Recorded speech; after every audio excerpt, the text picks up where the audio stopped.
Alors nous voici devant une assez grande maison qui se trouve entre la maison Anlakuji et la rue Shirakawa, donc très très bien placée. Voici la façade. Donc 2 étages, ou 3 en parlant japonais.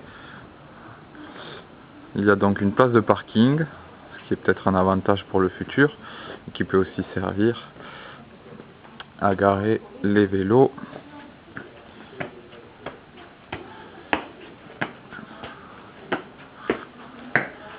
Nous rentrons dans la maison qui a donc une dizaine d'années, qui est aujourd'hui à 3 millions de yens, et lorsqu'elle a été vendue il y a 10 ans, elle était à 4 millions de yens. Tout de suite à l'entrée, une pièce japonaise.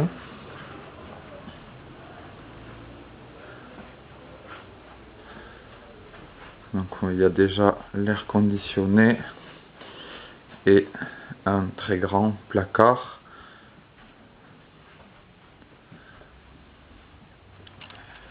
Je reviens dans l'entrée. Ici, les toilettes.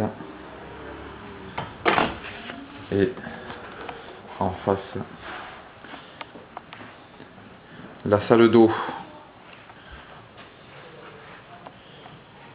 Voilà, un bain assez grand, une baignoire assez grande.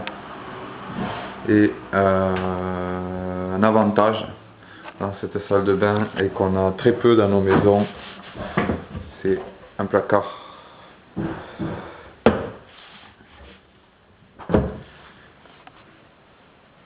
Voilà pour le rez-de-chaussée. Alors avant de monter, un défaut de la maison, c'est que la salle de bain, il n'y en a qu'une, et puis on va voir que c'est certainement difficile d'en mettre une autre dans la maison.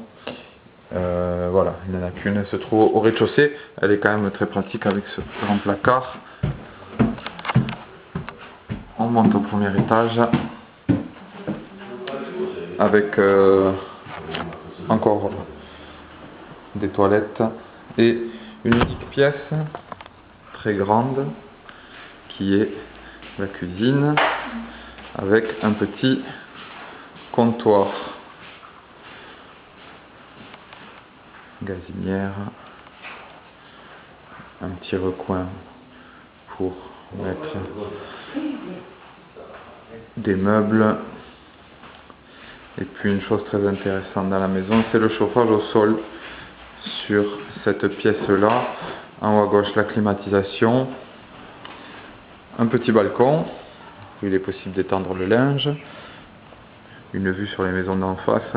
Vous verrez qu'au second la vue est plus agréable, et un deuxième petit balcon pour éventuellement stocker les ordures. Je reviens sur mes pas et nous allons au dernier étage où se trouvent les 2 chambres de même taille, peut-être un petit peu petite. Voilà la chambre de l'Est avec un placard, une vue au sud sur le toit de la maison voisine, ça a son charme, et une vue à l'est sur les montagnes d'Higashiyama.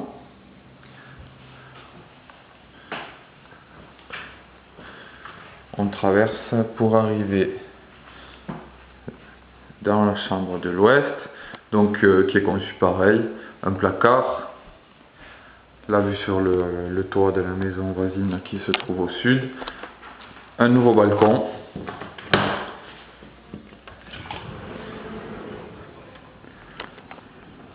avec une assez belle vue, hein. On voit en face le petit bois qui est derrière, si je ne me trompe pas, Kurodani. En face, la colline Yoshida, un beau poteau, et tout au nord, on voit pas très bien sur la vidéo, mais on voit les montagnes qui se dessinent. C'est bon, le poteau masque un petit peu la vue, mais ça fait peut-être partie aussi du Japon. Voilà, donc c'est plutôt spacieux, sauf peut-être les chambres. Mais on doit quand même pouvoir y placer un lit double dans une des deux. Et 2 lits simples, ça me paraît peut-être un petit peu compliqué. C'est en bon état. La tapisserie de la cuisine est plutôt moche, mais bon, c'est pas des travaux fastes. Voilà, donc l'avis est plutôt positif. Après, c'est un petit peu cher.